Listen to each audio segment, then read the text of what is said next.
इंद्र देवता है, इंद्र बड़े हैं, कृष्ण छोटे हैं, यानी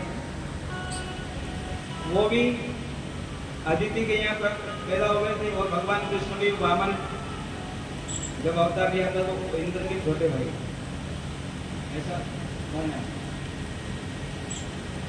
तो वहाँ इंद्र देवता है, क्या बात कि हमको एक पारिजात का वृक्ष चाहिए, अपनी द्वारिका में लगाए, आपकी अनुमति हो।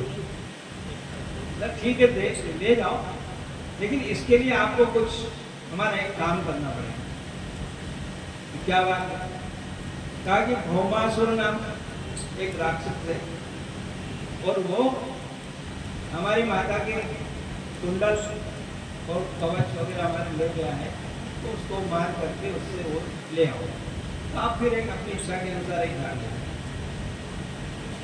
भगवान ने सत्यभामा की तरफ देखा, कितनी बड़ी आफत आ गई, वहाँ लड़ाई झगड़ा करने जाना पड़े, लड़वा जाना पड़े।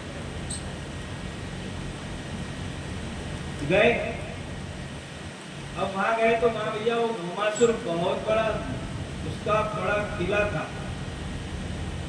अलग अलग बाउंड्रियां बनी हुई, ऐसे परकोटे, कहीं आग लग रही है, जल दुर्ग, शस्त्र दुर्ग, अग्नि दुर्ग, ऐसे अनेक प्रकार के उसके परकोटे, उन सबको पार करके उसके अंदर जाना किले में। भगवान ने वो सब लड़ाई झगड़े की बात जाता क्या होता है, अंदर गए, भौमासुर के साथ में उनका बड़ा भारी युद्ध हुआ और भगवान ने भौमासुर को मार दिया। उस भौमासुर ने अपनी जेल में, अपने कैद खाने में 16,100 लड़कियों को बंद कर रखा। 16,000। उसकी इच्छा थी 21,000 हो जाएगी, फिर उसके बाद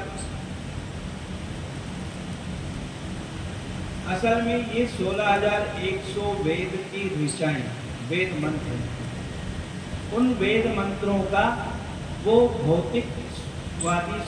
भौतिकवादी अर्थ उसका करना चाहता है, ऐसे उसकी विचारधारा, सबके अर्थ बदलते, परंतु उसकी वो इच्छा पूरी नहीं हुई। वो वेद ऋचाएं ही 16,100 स्त्रियां हैं, लड़कियां हैं। भगवान ने भौमासुर का वध कर दिया, उसके बेटे ने, बेटा भी आया, पृथ्वी ने, धरती ने भगवान से प्रार्थना की, महाराज आप इसको मारना मत, आप इसको मारना मत। तो भगवान ने उसको छोड़ दिया। फिर उसने बताया कि महाराज मेरे पिताजी ने इस प्रकार से इतनी लड़कियां इकट्ठी कर रखी, अब इनका क्या होगा? क्योंकि जो दूसरे के घर में रह चुकी है उसको समाज में कोई स्वीकार करने वाला नहीं है। इनके अंदर कोई भी दोष नहीं है, इनके अंदर किसी प्रकार का चारित्रिक दोष नहीं हुआ है, फिर भी ये दूसरे के घर में रही है, इसलिए लोग उनको स्वीकार नहीं करते। तो भगवान ने कहा भाई ठीक है, अब जिसका कोई नहीं उसका तो जो कहीं नहीं चले वो हमारे यहाँ चल जाएगा, सब भेंट चढ़ा दो, इन सबको हमारी द्वारिका में भेज, सबको ऐसी व्यवस्था करी, द्वारिका में भेज दिया। सत्यभामा को कहा देख तेरा झाड़ कितना महंगा पड़ रहा है, पहले तो तुम 8 थी, ये और 16,100 में,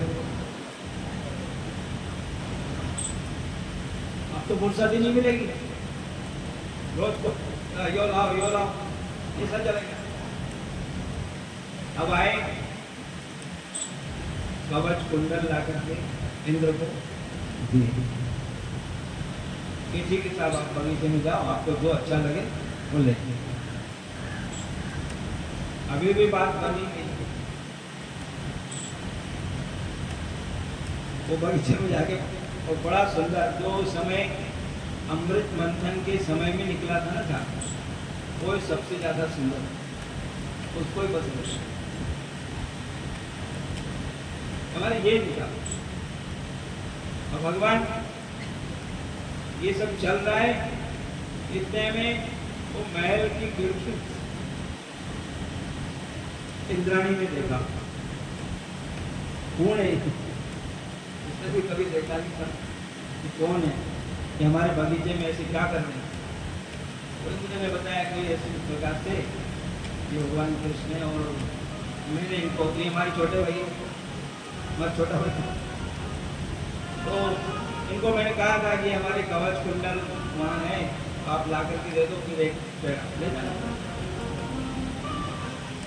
तो मैंने इनको बोला, हाँ मैंने पूछो, आपने मेरे को पूछा ऐसे कैसे आप हाँ कर सकते हो? बड़ा भारी काम हो गया, ना कर दो, नहीं ये नहीं हो सकता। इंद्र ने कहा कि मैं तो नहीं जाऊं, किस मुंह से जाऊं? वाह, हाँ बैठो घर में, मैं जाऊं। हाँ, भगवान भी पीछे हट गए भाभी साहब के सामने। बड़ा अच्छा रोचक प्रसंग। अब दोनों आपस में, और दोनों किसी से कम नहीं, उनके पास भी शक्ति है, इनके पास भी शक्ति, पावर सबके पास।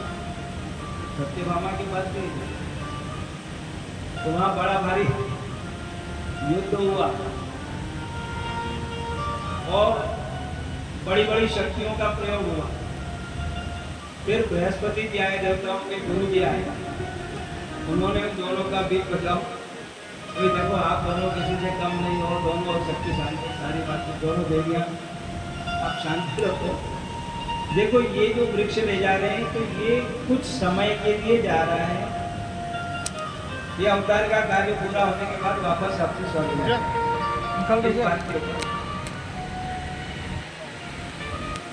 ला करके भगवान ने ओपे सत्यभामा के यहाँ लगा।